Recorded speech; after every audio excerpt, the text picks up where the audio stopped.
looks like we are officially live. Someone joined. So, good morning. Welcome, Jillian, and anybody else who drops in live or in the replay.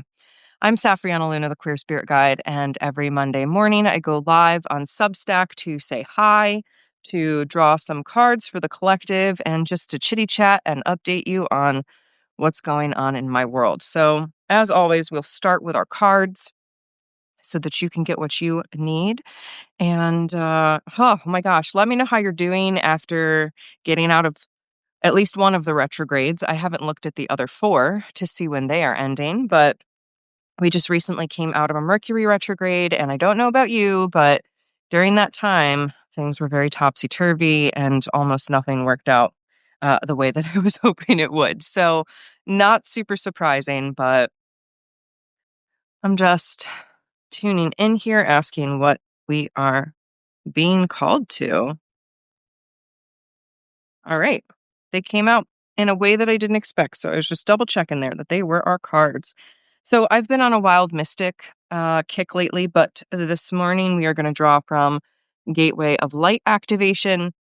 I felt with coming out of the retrograde that something was coming up for us. And of course, we have a full moon in a few days in Gemini. It's a super moon. There's just like a lot of momentous energy coming in that I feel right now. And so the first card, and again, my questions here are just kind of what is the energy for this week sharing with us? What does it want us to know? I didn't have any specific questions this morning. So the first card is Solar Light Upgrade. This is a great time to ignite your inner fire and to tune in with your willpower. So your solar plexus sitting right underneath the heart center, the top of the belly. This is our seat of our identity, of our willpower, of our moving through lifeness. It's the motor that drives us. And so if you've been feeling the word coming in right now is dull lately, if you've been feeling dull or drained or like your fire is struggling, now is the time to reignite your relationship with that. In fact, I'm actually starting a digestive cleanse today with a Kachari cleanse. So this feels very timely. So how can you take care of your body and give yourself back some of your energy? How can you really reignite your willpower to move towards the vision that you hold? Now, if you're in the Northern Hemisphere like me, we are going into winter time. It is a time of slowing down, but that doesn't mean that we don't continue to gestate in the dark. It does not mean that we don't continue to explore what's happening. So reignite that willpower, see what's underneath that's calling you forward in this season and this time. So our next card, they came out at the same exact time. So I'm just going to do who was on top first. Shambhala Initiations is card number 2 here. Shambhala Initiations is all about retreating to recharge and trusting in the process and the concept of Dharma.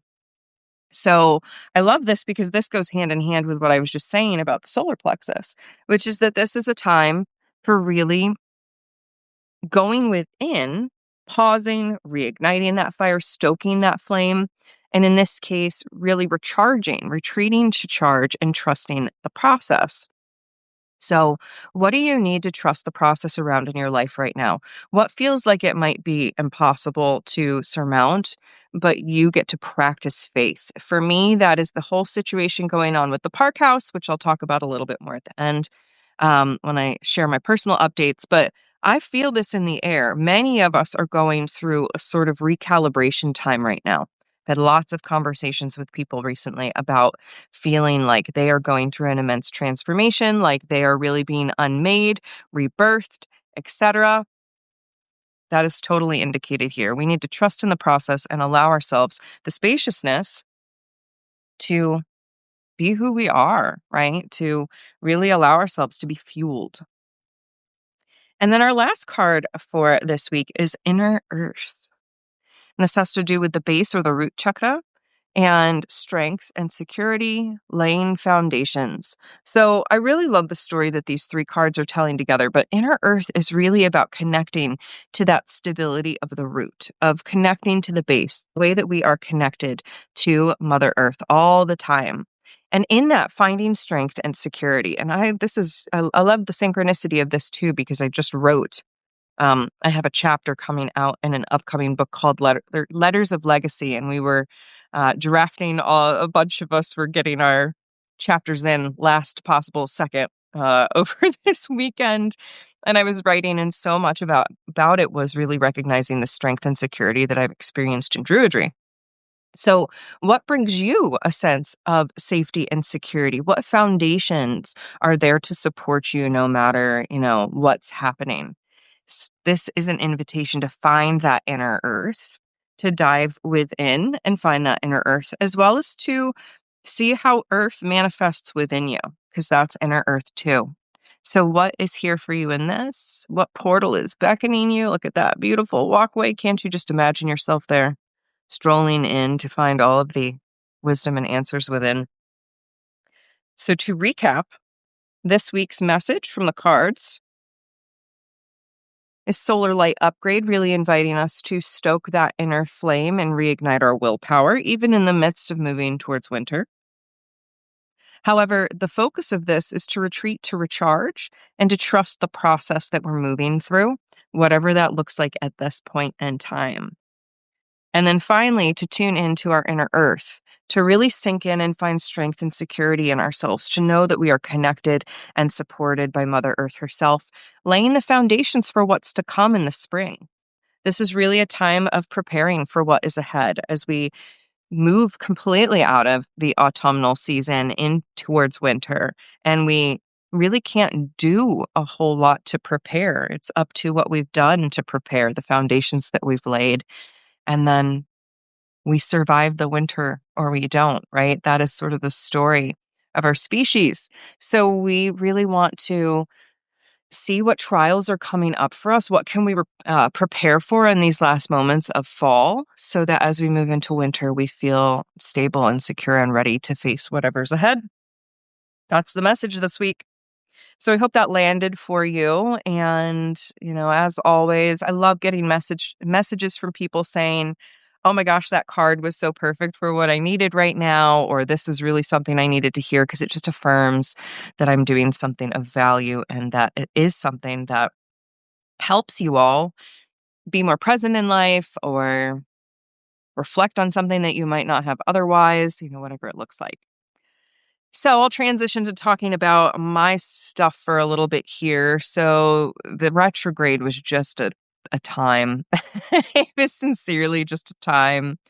And we had accepted a contract on the park house, and it was looking really good, like too good. My gut, my intuition had a sense that it was not going to end well. And then I realized it was retrograde like 5 or 6 days later. And I'm like, oh, I should have paid closer attention to that.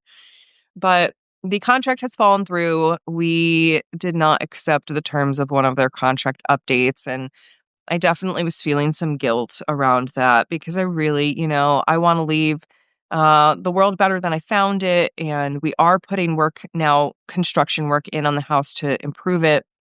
But it was just looking like I was going to be more in the hole than expected. So I said no. I had a boundary, and that was tough, knowing that I probably broke a family's heart when it came to getting this house. And it was, just a lot to emotionally navigate. And I was just sending that family some love and hope that they find something that is in a better overall situation for them, because unfortunately the updates to the contract that I couldn't accept, I also knew were going to put them in a financial pickle down the line. So I'm really calling in the right buyer, the right family for this house. We are moving forward with construction work on it because, again, I want to leave it better than I found it. And we know that these issues will be found by any family, any inspector coming in.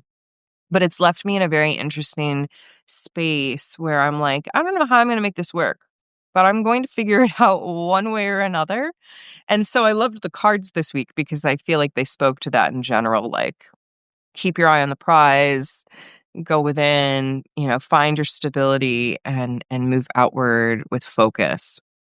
So that's pretty much The biggest thing in my life right now really is getting this house sold and all of the process for that. This is, of course, my first time ever doing it. It was my first home, and it's sad to let it go, but here we are. So, other than that, I've been getting back into my writing, as I mentioned, writing a chapter on Druidry for an upcoming book called Letters of Legacy.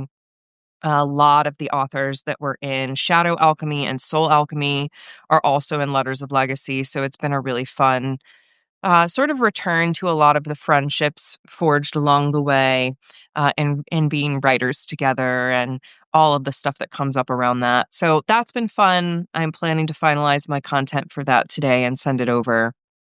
And it's such a it's reflecting, you know, being a blogger and a prolific writer. Here on Substack, most of my long form posts are well over 2,000 words. And the chapter that I got to write was around 2,500 words. So I'm like struggling because I think it's actually like 2,800 right now. I'm hoping the publisher will accept it because I had a lot to say and I did not say it all. But the good news there is that means I have a lot of content that I'd like to share here, a lot of stories that have come up that I'm like, oh, that I really do want to share that story. There really is some medicine in that. So who knows what's coming down the pike, but I recognize throughout the entire month of October and November, with everything going on with the park house, I have not been writing my routine segments over here in Substack, and I'd like to get back to that. So definitely expect a snaps from the garden over the next few days, I hope, uh, barring some other major circumstances. But I'll do a joint October, November snaps here soon. And there's so many tasty things to show you. Not as many as usual because of all of the house stuff, but plenty. So I do hope to post another of those vlogs soon. And just in general, like find my rhythm and my way again after the disruption of, what it takes to put a house on the market. So that's where I am. And last but not least, I just want to we're going to be doing multiple lives about this coming up, but just in case, I want to just remind you about seasonal shenanigans with my dear friend, Dr. Melissa Bird. Like I said, we're going to do some lives on this coming up, but I just want to share again right here. That is our full wheel of the year. So it's essentially a full year of ritual work, 8 seasonal holidays, and we follow the wheel of the year. We are kicking off our 2026 cohort this month. Oh my gosh, we're here. So this December with the winter solstice. And then the full seasonal shenanigans wheel will be the 7 holidays through Samhain of 2026. So these rituals, we do card readings, we pull cards for the collective, we do mindful moments and breathing and prayer and meditation, and we just riff off of each other, Dr. Bird and I, and we offer some poignant journal prompts and we journal live in the sessions. There is some time for people to share who are able to make it live. We cut those out of the recordings generally. But it has been such a fun first 3 that we've done that we decided, you know what, we're doing it for the full year. And that's why we're kicking off this cohort with this winter solstice. So if you would like more information about the seasonal shenanigans, please don't hesitate to ask. But ultimately, what is why bother with it? These are touch points throughout the year for you to really tune into what's happening in yourself, in your energy, in the world around you, your own seasonal transitions. They're reminders to slow down and be present to the transitions. And we walk away with such beautiful shadow work that doesn't look like shadow work, right? Moments of reflection in community that open us and expand us. And some of the community shares always expand us even more. So if this sounds like something that you would be into, the rituals are all on Zoom. Again, there is a replay.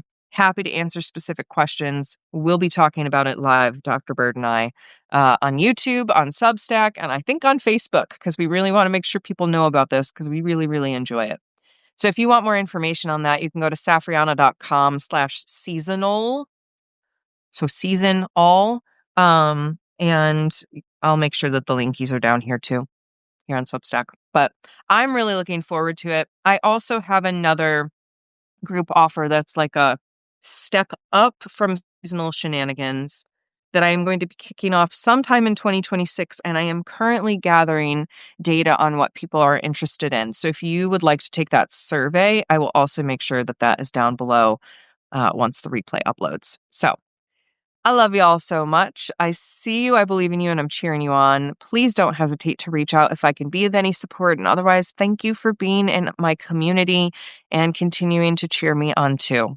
I hope that these lives are supportive. And if there's ever anything you want me to talk about, share, etc., don't hesitate to let me know. All right. Bye for now.